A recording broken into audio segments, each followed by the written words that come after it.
Les amoureux de la nature étaient réunis durant le week-end passé au domaine du Fourneau Saint-Michel pour 2 journées Euronature, une manifestation qui accueillit bon nombre de visiteurs venus participer en famille aux différentes activités proposées. Le week-end d'Euronature s'est installé au Fourneau Saint-Michel sous un soleil radieux, peut-être un cadeau laissé par la nature à tous ses amoureux. Mais au fond, qu'est-ce que le week-end d'Euronature ? Alors le festival Euronature, c'est tout simplement rassembler tous les utilisateurs de la nature sur un même site pour pouvoir converser et échanger les idées de chacun. Le public est intergénérationnel, des plus petits aux plus grands, il foule les allées du Fourneau Saint-Michel d'activité en activité. Donc vous pouvez trouver de toutes sortes d'activités. Ici nous avons cette année mis en exergue le travail de la forêt. Donc vous voyez ici à ma droite donc le travail des bûcherons. Donc ils font des démonstrations et des initiations.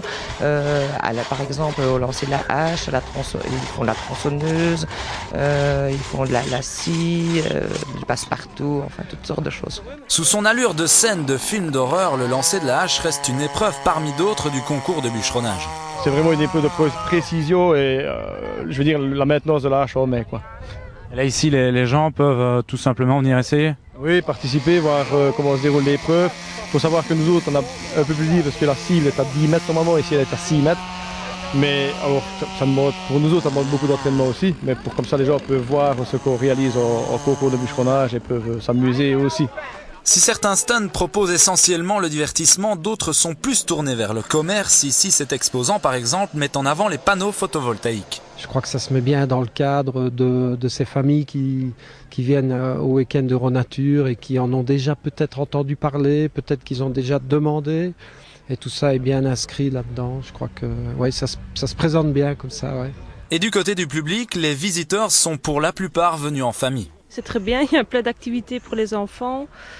Voilà. Et c'est pour les enfants que vous venez ou un peu pour vous aussi? C'est surtout pour les enfants, oui, pour se balader. Bon, on est venu comme ça en famille pour voir un petit peu ce que ça disait, quoi. Bon, j'ai un petit garçon, je pensais que c'était assez intéressant pour les enfants de voir la fauconnerie, les buggy, etc. Enfin, tout ce qui pourrait être ici exposé. J'avais regardé un peu le programme sur internet et ça me semblait intéressant. La Fondation Saint-Hubert, organisatrice du week-end d'Euronature, espérait 10 000 visiteurs sur les 2 jours, mais au vu des conditions météo, les visiteurs étaient peut-être plus nombreux.